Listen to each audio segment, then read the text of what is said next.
días, hermanos, que Dios les bendiga en esta mañana. Vamos a entrar de lleno a la enseñanza de esta mañana. Dice aquí en el libro de Romanos capítulo 8, versículo 18: pues tengo por cierto que las aflicciones del tiempo presente no son comparables con la gloria venidera. ¿Qué dice, hermanos? ¿Quién nosotros, ustedes y yo, quién nosotros ha de manifestarse? Porque el anhelo ardiente de la creación es el aguardar la manifestación de los hijos de Dios. Porque la creación fue sujetada a vanidad, no por su propia voluntad, sino por causa del que la sujetó en esperanza. Porque también la creación misma será libertada de la esclavitud de corrupción. ¿A qué dice ahí? A la libertad gloriosa de los hijos de Dios. Siéntense, hermanos. Cuando hablamos de gloria, estamos hablando de fama, estamos hablando de algo digno de admirar, algo digno de ser visto por todos. Cuando estamos hablando de gloria, estamos hablando de estos aspectos. Hay una gloria que será manifestada, que será revelada, que será dada a los hijos de Dios. Pero mientras eso llega, tenemos que renunciar, porque no se puede servir a dos señores. Tenemos que renunciar a las glorias que ofrece el mundo, o a las glorias que ofrecen las cosas que nos puedan rodear, o a las glorias que muchas veces se puede darse por las habilidades de cada persona, por la capacidad que cada persona tiene. Muchas veces lo tiene que renunciar uno. No, gracias, porque espero algo mejor, y es la gloria que será revelada. Pero antes de llegar a lo que se manifestará, a lo que se dará, a lo que Dios mismo hará con sus hijos, a lo que Él mismo hará con sus escogidos, como en el tiempo en que estamos viviendo, hermanos, el hombre es un verdadero mendigo de dolores, de glorias, y que las glorias únicamente le provocan dolores. Esa es la verdad. ¿A quién no le gusta la fama? ¿A quién no le gusta que lo exalten, no? ¿A quién no le gusta que lo honren, que lo pongan en un lugar alto? Y el tiempo en que estamos viviendo, hermanos, es precisamente esto, de que el hombre es exaltado, de que el hombre es puesto en alto. Por eso de que ustedes se dan cuenta de que existen tantos derechos, ¿va? Porque el hombre está ocupando un puesto tan alto. Pero el Señor nos llama a algo diferente, a renunciar todo eso, para que pueda manifestarse la verdadera gloria. Busquemos un pasaje en Isaías capítulo 40, versículo 6. Voz que decía: da voces. Y yo respondí: ¿y qué tengo que decir a voces? O sea, aquí está hablando el profeta Isaías, que Dios le habló. Le dijo: bueno, da voces. Bueno, Señor, ¿y qué tengo que decir y qué tengo que hablar? Y viene el Señor y le dice de esta manera: voz que decía, da voces. Y yo respondí: ¿qué tengo que decir a voces? que toda carne es hierba, y toda su gloria, como que dice ahí, como flor del campo. La hierba se seca, la flor se marchita, porque el viento de Jehová sopla en ella. Ciertamente como hierba es el pueblo. Sécase la hierba, marchítase la flor, mas la palabra del Dios nuestro permanece para siempre. Dice que toda la gloria del hombre, ¿cómo es? ¿Saben ustedes que eso de gloriar o de honrar o de sacarle raja a lo que hay, eso se ve en el mundo, pero tan impresionante? Por ejemplo, hay niños que tienen una capacidad intelectual más que otros, y eso hace que los puedan ponerlos así en alto. Ustedes han oído de los niños abanderados, ¿sí? Esos niños abanderados, los que tienen una capacidad de retener, son bien estudiosos. Esos niños abanderados, pues lo que hace precisamente el diablo, lo que hace la intención de Satanás es ponerlos en alto, ¿verdad? Y eso se ve en el mundo. ¿Quién no compite por ser abanderados? Esa competencia que existe es tan terrible. Y los padres, eso es en el mundo, los padres que tienen hijos que son abanderados se sienten, pero grandísimos. A eso se llama la gloria del hombre. O sea, los padres se sienten gloriados en sus hijos. Ese es un aspecto. Si nos pusiéramos a pensar, por ejemplo, esos concursos que existen de bellezas, ¿han oído ustedes esos concursos de bellezas?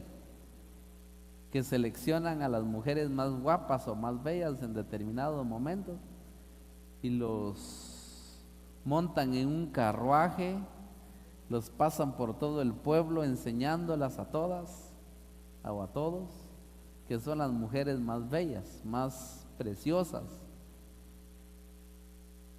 Pero esas son temporales. Existieron otras mejores y otras más bellas, y existirán otras más bellas. A eso se llama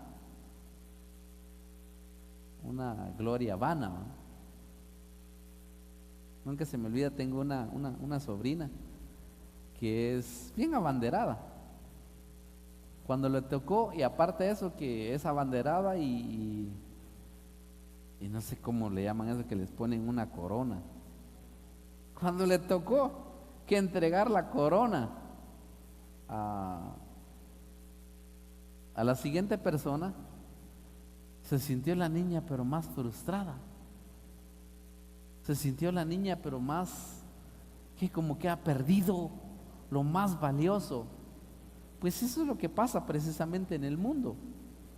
Toda la gloria del hombre, dice, que es como la flor del campo. O sea, existen, por ejemplo, entonces los concursos de bellezas, existen las competencias, porque las competencias no son nada nuevas, eso viene tan antiquísimo. Las personas que corren más que otros.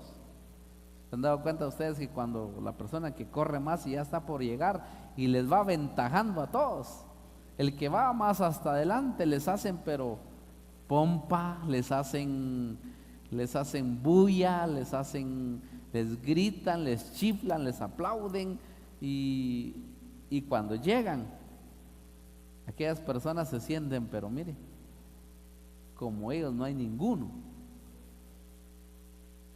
¿Y qué si de repente viene otro que sí, viene mejor, ¿ves? O sea, la gloria del hombre es como la flor del campo, dice. No es solo eso, las competencias, los Juegos Olímpicos, por eso de que ahora solo recuerdos quedan, ¿no? A veces hacen pasarelas o a veces hacen pasos a desnivel, les ponen el nombre de los que fueron tan famosos en su momento y de ahí pasaron a la historia. Así es la gloria del hombre. Que se me olvida, en una oportunidad estaba dando ágapes con los niños, una niña como de 7 años le dije así, tratando de transmitir una lección, le dije, tú eres la niña más fea, le dije. Así le dije a la niña. No, ¿cómo va a pensar usted? Me dijo. Así una niña. ¿Y por qué decís? Le dije, porque como el trato así con los niños, así eso, de mucha, ¿qué les digo? De mucha libertad, mucha franqueza. Y me dice la niña, porque cuando yo voy al súper con mi mamá, todas las mujeres me dicen que soy la niña más bonita. O sea, esa es la realidad. Se le puede sacarle raja a lo que hay. Pero por eso es de que muchas señoritas, porque de plano les dijeron que tienen ojos tan bellos o una figura tan hermoso, cuando les empiezan a salir los, como se le conocen, los barros, ¿no? Empiezan a salirlos en la cara, se sienten, pero entran en una etapa de frustración. Esa es precisamente la gloria, ¿no?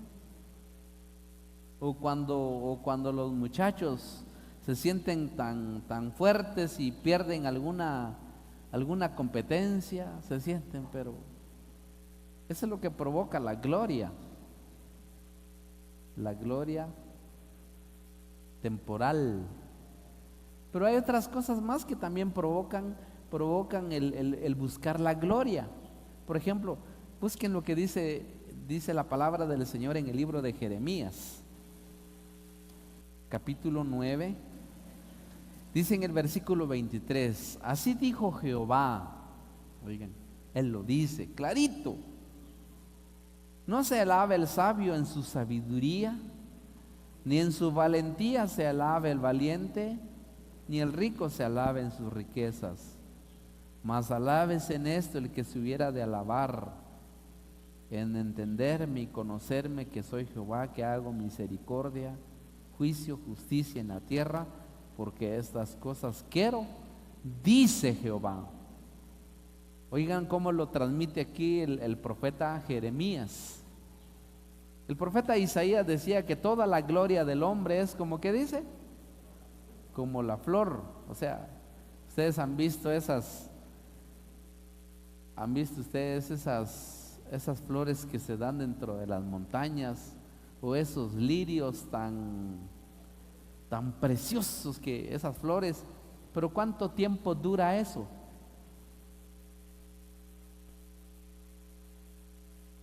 Algunas flores tan preciosas que salen dentro de las montañas duran ni siquiera el día, otros duran tal vez una semana. Pero ¿cómo lo describe el profeta Jeremías en estos versículos? Dice, no se alabe el sabio, ¿cómo dice? En su sabiduría. ¿Saben ustedes, hermanos, el pensar, el meterse uno en una universidad, por decir algo? Ahí es donde entra el dominio propio. El pensar en meterse uno en una universidad, pensar que uno es más grande que los demás. Pensar que solo porque sabe de un poco de ciencia, se le mete en la cabeza que es más que los demás. Perdón la expresión, pero es la tontería más grande que pueda existir en esta vida. ¿De verdad? Tal vez alguien podría sentirse ofendido, pero tengo que decir la verdad de lo que estoy explicando en esta mañana. Pero lo que voy es esto, lo que provoca la ciencia, lo que provoca el saber. Por eso es de que el hombre se siente más que los demás, solo porque sacó una maestría, solo porque sacó su PhD, solo porque se preparó académicamente de una manera, entonces se siente grande. Pero ¿qué va a pasar con todo ese conocimiento que metió a la cabeza, con toda esa letra? ¿Qué va a suceder con toda esa cantidad de títulos, de diplomas, de reconocimientos? ¿Qué va a pasar después de que uno tenga ya los 70, 80 años? Y más cuando uno se muere. Cuando alguien se muere puede decir: mire, por favor, cuando yo me muera, échenme todos mis diplomas, mis títulos, por favor, en la caja. Pues ahí se va a quedar todo, ¿no? Eso es lo que habla la palabra del Señor. Dice: no se alabe el sabio en su sabiduría. Alguien podría decir: pues yo tuve la capacidad de ir a estudiar a Harvard, ¿no? Una universidad de los Estados Unidos. O tuve la oportunidad de ir a estudiar no sé qué. Bueno, si tiene a Dios, no lo hace más grande que los demás, ¿verdad? Pero también hay otro aspecto que hace que uno pueda sentirse grande. Dice: no se alabe el sabio en su sabiduría, ni el valiente en su valentía. O sea, esas habilidades, esa capacidad. Hay muchas personas que tienen una capacidad de hacer cuantas cosas. O sea, hay una fuerza, hay una energía. Esas prácticas de artes marciales, esas prácticas de ejercicios, todo eso que hay, pues, ¿cuánto puede durar eso, no? No es tan pasajero aquello. Pues también provoca eso, el tener mucha energía, el tener una capacidad, una habilidad para hacer algo. Provoca también el que lo reconozcan a uno, el que lo aplaudan a uno, el que digan: ah, qué grande, que como usted no hay ninguno, pero impresionante lo que hizo, cómo actuó. Pero también hay otro aspecto que también provoca, y que todos, el mundo que no conoce a Dios, van detrás de eso, de la ciencia, de las habilidades. Pero también el otro aspecto que habla aquí el profeta Jeremías: ni se alabe el rico en sus muchas riquezas. ¿Qué es lo que provoca las riquezas en la vida de alguien que no conoce a Dios? Las riquezas pues produce una satisfacción, el serse más grande que los demás, el sentirse poderoso, el sentirse con una capacidad. Pero las riquezas, dice la palabra de Dios, que son inciertas. Y también dice que son injustas. O sea, las riquezas pueden producir en alguien, porque cuando alguien tiene riqueza, tiene capacidad de hacer cuanto se le pueda ocurrir, ¿no? Tiene una capacidad de venir y viajar por donde quiera, comprarse lo que quiera. Pero el problema es que le puede producir todo aquello. ¡Hala! ¡Qué carrazo lo que tiene usted! ¡Hala! ¡Qué impresionante! Sí, pero después de 50 años aquel carrazo se vuelve chatarra, ¿no? Esa es la realidad de la vida. ¡Hala! Usted, pero lo que usted tiene sí es impresionante. ¡Hala! ¡Qué mansión la que usted tiene! Sí, pero puede venir un terremoto. Muy antisismo puede ser aquello. Dice la palabra del Señor de que lo único que puede hacer Dios es venir un día a hacer un soplo sobre el mundo y se acaba todo. Así dice. esos edificios o esos rascacielos que se han construido en algunas ciudades tan poderosas, donde se ha metido bases con movimientos, se les llama antisismos, ¿verdad? Que tiene el movimiento de la tierra y todo eso, pero entonces se destruye. ¿Y quién construyó esto? ¿Y quién lo otro? ¿Y quién? O sea, todo eso provoca dentro del ser humano una fama, una gloria. No digamos las personas que ocupan puestos tan importantes, ¿no? Yo llegué un día, acompañé un día a una persona tan importante que ocupaba un lugar en el ejército de Guatemala. Entramos en uno de los lugares y el que estaba cuidando la entrada no lo dejaba entrar. No lo dejaba entrar porque como ni modo ellos tienen órdenes y todo eso. Entonces me dice, ahí va a ver cómo lo va a agarrar, me dijo. Y viene y se saca una tarjetita. Mire esto, le dijo. Y cuando se dio cuenta, mire, ya se postraba, ya se arrodillaba delante de él. Eso es lo que provoca la fama. O sea, hay un placer extraño en el ser humano. Y de ahí cuando uno es ofendido, se siente uno pero herido, hermano. Porque el hombre se ha elevado tanto. Eso es lo que provoca la gloria de este mundo. Hace que uno pueda sentirse grandísimo. Las riquezas, entonces, todo lo que hay en el mundo.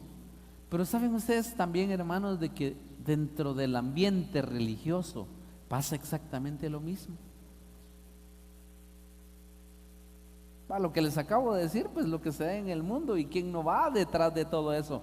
Pero en el mundo religioso pasa exactamente lo mismo. Por eso es de que es impresionante la vida del Señor Jesucristo, digno de imitar. ¿Por qué razón? Porque el Señor Jesucristo, Él hacía muchas cosas y Él decía, no se lo digas a nadie. ¿Lo han leído, verdad, hermanos? Él decía, no se lo digas a nadie. Le daba la vista a alguien y el Señor se iba y no.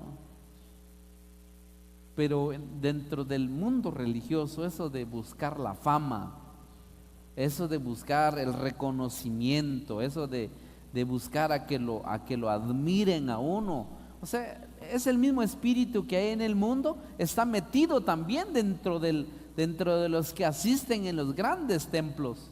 Es exactamente lo mismo, solo que en diferente condición. Por eso de que en una oportunidad le dije a alguien, bueno, pues ahí nos vemos, Señor, le dije ahí, pastor, por favor, me dijo. O sea, vaya, pues está bien. Que Dios le bendiga, hermano. No, doctor, por favor. O sea, la fama, el deseo de buscar la fama, de ser alguien grande, está tan metido dentro del corazón del ser humano. El Señor Jesucristo vino con un mensaje tan impresionante, tan impactante, siendo Él el autor de la vida, el autor de una eterna salvación. Él vino, miren, hermanos, y nació, dice, en un pesebre, donde pasó desapercibido totalmente. ¿Quién estaba ahí? Cualquierita. Pero los que lo lograron ver, no era cualquierita el que estaba ahí. Empezó a crecer su ministerio, su labor para con los demás. Hacía muchas obras, hacía muchas cosas. Se encontró entonces en la época de los que gobernaban Israel, los fariseos, los saduceos, los intérpretes de la ley, todas estas personas que tenían un puesto tan importante, donde ellos, por ejemplo, dice la palabra del Señor de que muchos muchos de los líderes en la época del Señor Jesús hacían tantas cosas por ser admirados por los demás. Dice que hacían largas oraciones. Y a ellos les gustaban que los demás, ¡ala! ¿Cómo oran los siervos de Dios? Dice que ayunaban. Ellos ayunaban y les gustaba demostrar ante los demás que ayunaban, a tal punto que les decían los demás: el siervo de Dios tan espiritual. Dice que se vestían unas ropas largas, hasta su forma de caminar meros misteriosos. Viene el Señor Jesucristo, entonces, cuando se enfrentó ante ellos, cuando tuvo la oportunidad de decirles la verdad, viene el Señor, lo que hace es quitar la máscara, quitar aquello que los tapaba, los destapó. Ninguna persona importante se había atrevido a hacer lo que el Señor Jesucristo hizo. Viene y les dice delante de todos, les dice: fariseos hipócritas, les decía. Ya se imaginan ustedes esa ofensa para ellos. ¿Por qué razón? Porque ellos lo que querían era fama. Ellos lo que querían era que los reconocieran. Y aparte de eso, que hacían muchas cosas más. El Señor Jesucristo dijo un día: en la cátedra de Moisés se sientan los escribas y los fariseos. O sea, aparte de eso, que habían otros aspectos cuando habían invitaciones para alguna fiesta, alguna recepción. Dice que ellos buscaban los primeros lugares. Ven el Señor y enseña de otra manera. Cuando a ti te inviten, dice, a algún lugar, cuando te inviten a comer, busca sentarte hasta en la orilla. Busca el último lugar. Porque es preferible, dijo el Señor, que cuando venga el dueño entonces de la fiesta, diga: hey, ¿qué haces hasta allá? ¿Por qué estás en el último lugar? Ven. Pero los fariseos, ellos buscaban los primeros asientos, los primeros lugares. O sea, esa fama, ese anhelo de buscar el ser exaltado, el ser uno puesto en alto, el que lo miren a uno, el que digan a uno: qué tremendo el hermano. Está tan metido en el ser humano. Aún hasta en las maneras de ofrendar, de dar una contribución. Por eso de que dentro de la iglesia, gracias a Dios, desde los orígenes de la iglesia siempre ha habido algo. Ustedes se dan cuenta que hay algunos alfolís ahí, y no andamos viendo quién ofrenda, quién da. No, para nada. Pero ¿qué pasaría si hiciéramos aquí lo que hacen en unos otros lugares? A ver, hermanos, a ver quiénes van a dar una ofrenda que se pongan de pie todos los que van a ofrendar 100 quetzales hoy, y que pasen aquí al frente. Eso crearía una impresión a los demás. Eso crearía, pues ese es el buscar la fama, pues. Pero oigan lo que el Señor Jesucristo enseñó en el libro de San Juan capítulo 12. San Juan capítulo 12, versículo 41. Isaías dijo esto cuando vio su gloria y habló acerca de él. Con todo eso, aún los gobernantes, muchos creyeron en él, pero a causa de los fariseos no lo confesaban, para no ser expulsados de la sinagoga, porque amaban más la gloria de los hombres. ¿Qué dice? O sea que ahí, oigan esto, hermanos, hay gloria de hombres, ¿verdad? Y está la gloria de Dios. ¿Cuál es la gloria de los hombres? En que te pongan en un lugar alto, en que lo levanten a uno, así ven. Esa es la gloria de los hombres. Aplausos, famas, esa es la gloria de los hombres. Pero ¿cuál es la gloria de Dios? Eso lo voy a explicar qué es. Allí siempre en el libro de San Juan, capítulo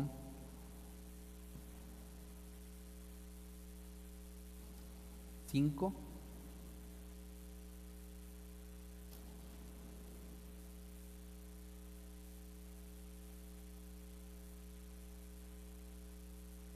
Oiga lo que dijo el Señor Jesucristo, San Juan capítulo 5, versículo 41. ¿Qué dice ahí?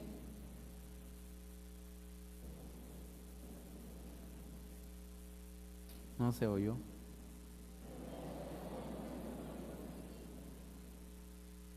Eso lo dijo el Señor Jesucristo. Gloria de los hombres no recibo. O sea, muchas veces lo quisieron hacer, ¿no? Porque el Señor hacía muchas obras dentro de la iglesia, pero dentro del pueblo, pero dijo, gloria de los hombres no recibo, dijo. O sea, un día dice que lo quisieron ponerlo como rey. En el Señor se les escapó. En el Señor sí, se huyó, porque Él no andaba buscando eso, no andaba buscando, ¡ala! Jesús, impresionante lo que hiciste. No, contrario a lo que se está viviendo en el tiempo actual, en el mundo religioso. El Señor sanaba y decía, no se lo digas a nadie. Con eso no estoy menospreciando el poder de Dios, porque hemos visto el poder de Dios. Ya se imaginan ustedes, hermanos, si anunciáramos, si sacáramos pasáramos por las pantallas o sacáramos una gran manta, poner afuera de decir, venga y venga a conocer todo lo que Dios hace entre nosotros. A mucha gente les daría curiosidad venir a ver qué pasará acá.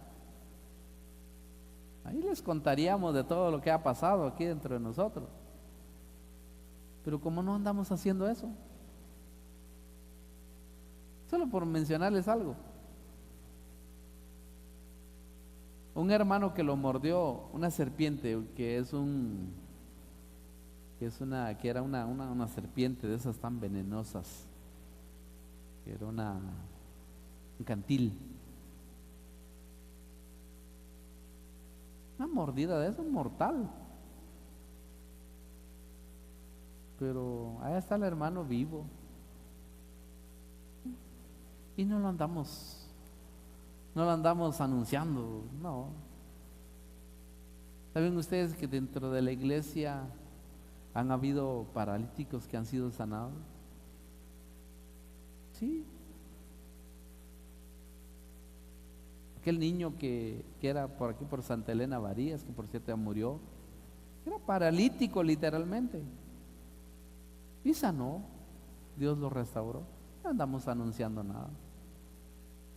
Hay hermanos que han sido sanados de cáncer sin necesidad de la intervención de un médico. Dios lo ha hecho. Hay hermanos, una niña que ha de estar sentada por ahí, que lo sanó Dios de una apendicitis. ¿Saben ustedes que una apendicitis es tan mortal que hay que llevarlo inmediatamente al hospital, si no se muere? Los padres dijeron, vamos a esperar en Dios. Y si muere, pues vamos a entregarlo en las manos de Dios. Pero la voluntad de Dios era que no muriera, anda la niña. O sea, si contáramos todo lo que Dios ha hecho entre nosotros, mucha gente vendría por curiosidad y que no. Al contrario, siempre ha sido un anhelo que si ustedes vienen a la iglesia, hermanos, a buscar a Dios, venimos. Lléveselo bien claro esto. Usted viene a la iglesia, santifique su vida a Dios. No venga por curioso, no venga por... No. El Señor Jesús decía, gloria de los hombres no recibo. Y dice, gloria de los hombres no recibo, mas yo os conozco que no tenéis amor de Dios en vosotros. Yo he venido en nombre de mi Padre y no me recibí. Si otro viene en su propio nombre, a eso recibiréis. ¿Cómo podéis vosotros creer? Pues recibís gloria los unos de los otros y no buscáis la gloria que viene del Dios único. O sea, ¿qué es eso de recibir gloria de uno de los otros? Por eso es de que el apóstol Pablo, cuando él enseñaba a la iglesia, lo decía de esta manera: que ninguno tenga un más alto concepto de sí que el que debe de tener, ¿verdad? Si usted es bueno para tocar la guitarra, y si le preguntan, ¿sabe tocar guitarra? Mi poquito, hermano. Hombre, diga la verdad, sí he aprendido, hermano, a tocar la guitarra. Y estamos, ¿ves? ¿Y usted sabe hacer tal cosa, hermano? Vamos a ver si podemos. Y después uno se da cuenta que es una habilidad para hacer las cosas. ¿Y por qué tiene que, hasta es soberbia, actuar de esa manera? Que nadie tenga un más alto concepto de sí que el que debe de tener, sino que piense que sí, con cordura. O sea, lo justo. Puede ser tal cosa, hermano. Sí, hermano, sí lo puedo hacer. Aquí estoy para servir. Cordura, ¿verdad?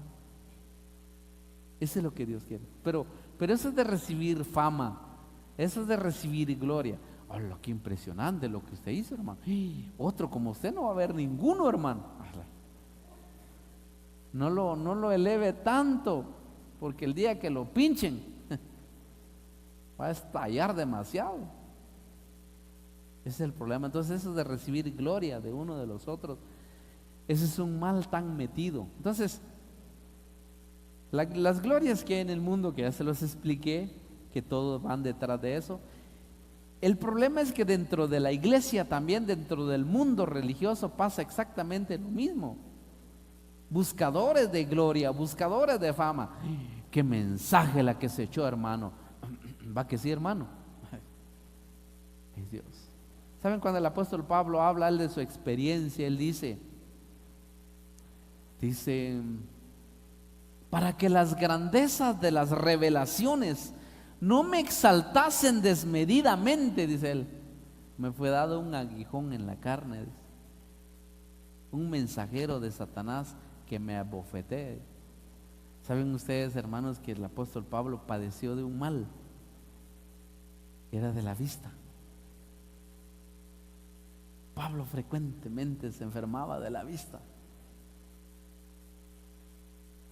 Él padecía mucho de la mirada. Probablemente de cuando Dios lo llamó, porque él se quedó ciego, ¿no? Probablemente desde ahí Dios lo dejó. Pero eso lo llevó él tan dentro. Me fue dado un aguijón, dice él, para que no me exaltase desmedidamente. ¿Saben ustedes, hermanos, que todo lo que uno puede hacer lo puede provocarle a uno una soberbia? Pues eso es lo que hay que renunciar. Debemos de decir lo que dijo en un día el apóstol Pablo: soy lo que soy, ¿cómo dice? Por la gracia de Dios. Pero entonces, ¿cuál es la gloria de Dios que nos va a dar? Porque ese es el mensaje, ¿no? Si vamos a renunciar a las glorias del mundo, las glorias de los hombres, vamos a renunciar a todo lo que el mundo pueda ofrecer. ¿Qué es entonces? Porque si no nos espera nada, aquí somos los más dignos de lástima. Entonces, aquí sería pobre el hermano que por meterse en esa iglesia dejó su carrera. Pobre aquel hermano, renunció su título. Pobre aquel hermano, renunció a todas sus oportunidades en el mundo. Qué lástima, qué tristeza, qué fracaso. Usted es un verdadero fracasado. Pero yo les quiero decir algo en esta mañana.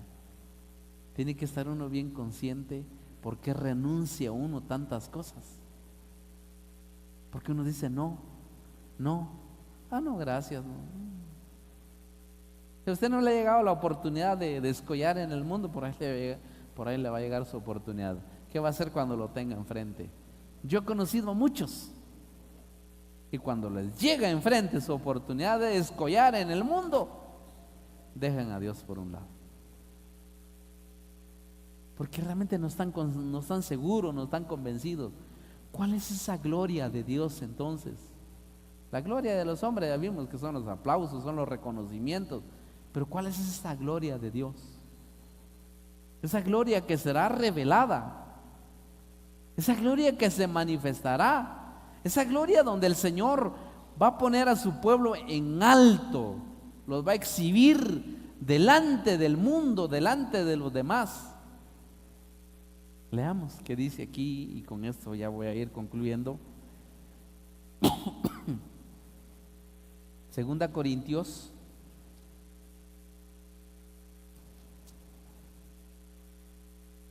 capítulo 4.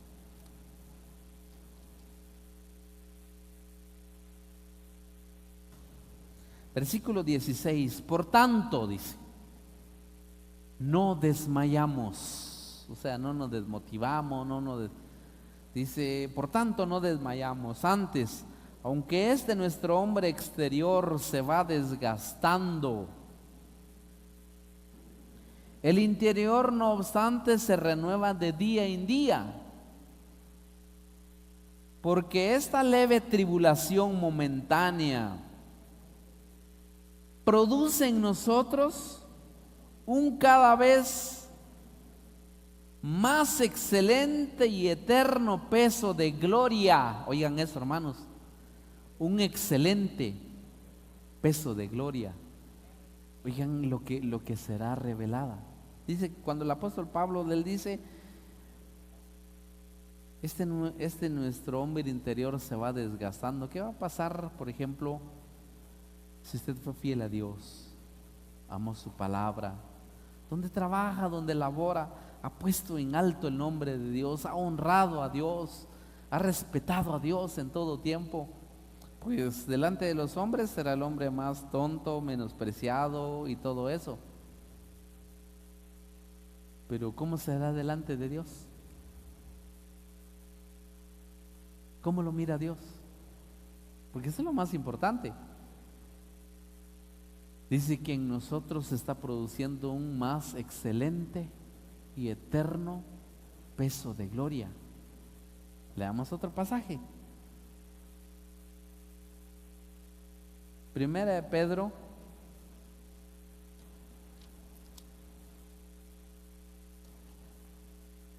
capítulo 5, versículo 1.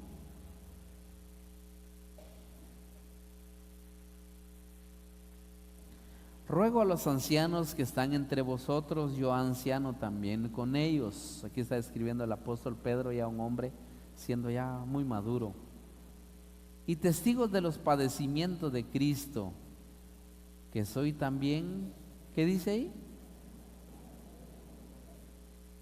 Que soy también participante de la gloria que será revelada, dice. ¿Saben ustedes, hermanos, de que cuando uno renuncia a muchas cosas de esta vida, uno dice, no, gracias, no. Y usted le es fiel a Dios, ama su palabra, busca a Dios, llegará el momento. Usted nunca se avergonzó de Dios delante de esta generación, delante del mundo, delante de sus amigos, sus compañeros de trabajo, delante de la familia. Nunca se avergonzó de Dios, al contrario, honró siempre a Dios. Dice que cuando el Señor venga, esa es la gloria que será revelada. Cuando el Señor venga con sus santos y millares de ángeles, todos los que pusieron en alto el nombre del Señor, el Señor los va a honrar públicamente. Ahí sí ya no será uno, ya será la gloria de Dios. Lo va a honrar a uno públicamente. El Señor ahí los va a exhibir la fidelidad, el temor, la reverencia a Dios, el amor a la palabra. Viene el Señor y los va a exhibir delante de todos. Pero no solo eso, también va a hacer algo más el Señor. Por ejemplo, dice que el Señor nos va a dar un cuerpo de gloria. ¿Quieren leerlo? Filipenses capítulo 3, dice aquí en el versículo 18, porque por ahí andan muchos de los cuales os dije muchas veces, y aún ahora lo digo llorando, que son enemigos de la cruz de Cristo. ¿Qué es eso? Las renuncias al mundo, a todo lo que esta vida le pueda dar a uno, que son enemigos de la cruz de Cristo, el fin de los cuales será perdición, cuyo Dios es el vientre y cuya gloria es su vergüenza, que solo piensan en lo terrenal, o sea, su ambición es en lo terrenal. Pero respecto a nosotros, dice, mas nuestra ciudadanía está ¿en dónde? En los cielos, en donde también esperamos al Salvador, al Señor Jesucristo, el cual transformará el cuerpo de la humillación nuestra, ¿verdad?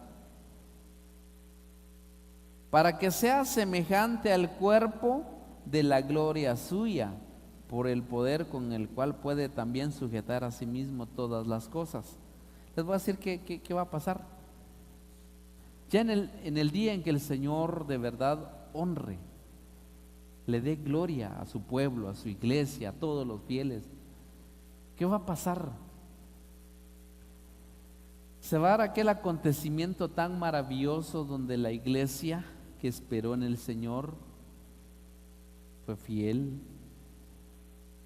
La iglesia será resucitada. La iglesia será levantada, o el pueblo de Dios será levantada dentro de las tumbas, los cementerios, donde quiera que fueron sepultados. De ahí van a levantarse, solo con un cuerpo de gloria, con un cuerpo transformado. ¿Qué va a pasar? Pensemos si alguien murió fiel al Señor, que amó a Dios, pero murió con una silla de rueda, pensemos, porque tal vez tenía alguna dificultad y todo eso, pero murió fiel al Señor. El día que el Señor lo resucite, ni que tu silla de rueda, ni que tu enfermedad, nada que ver, eso se quedó atrás. El Señor le va a dar un cuerpo de gloria. Por eso es de que el entender a Dios es tan maravilloso. Pensemos de que si alguien por alguna razón perdió un brazo o alguna pierna, perdió.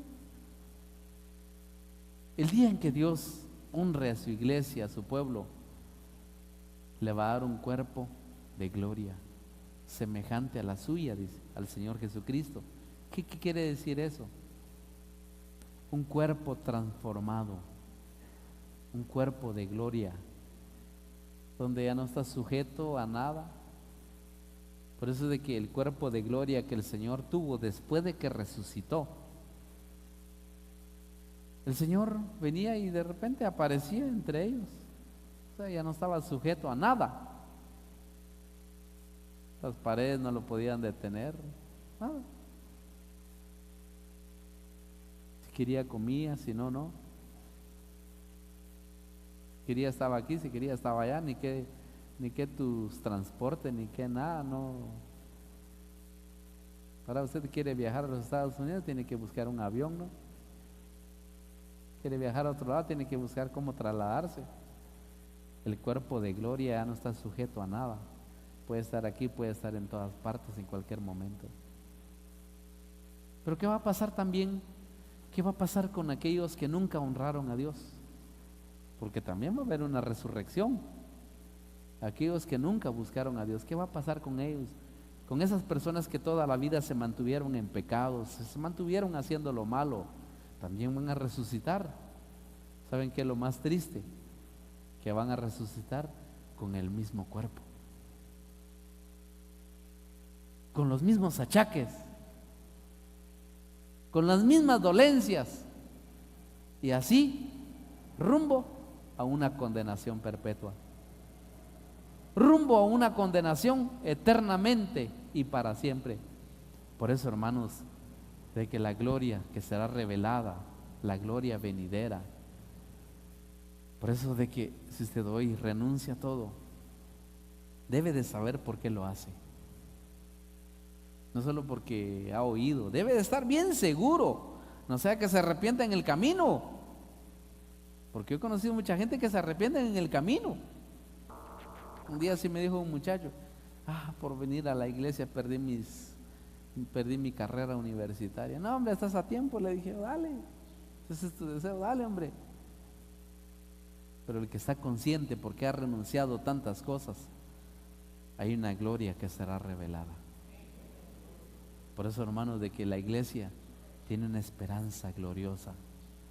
Cuando Cristo, dice el apóstol Pablo, se manifieste, cuando Cristo vuestra vida se manifieste, entonces vosotros también seréis manifestados juntamente con Él en gloria, dice. Así es que hay que tener paciencia. El mundo se alegra, el mundo goza, el mundo hace tantas cosas. Usted siga buscando a Dios, firme.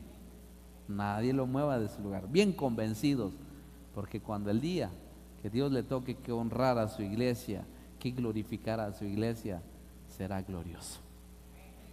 Vamos a orar en esta mañana.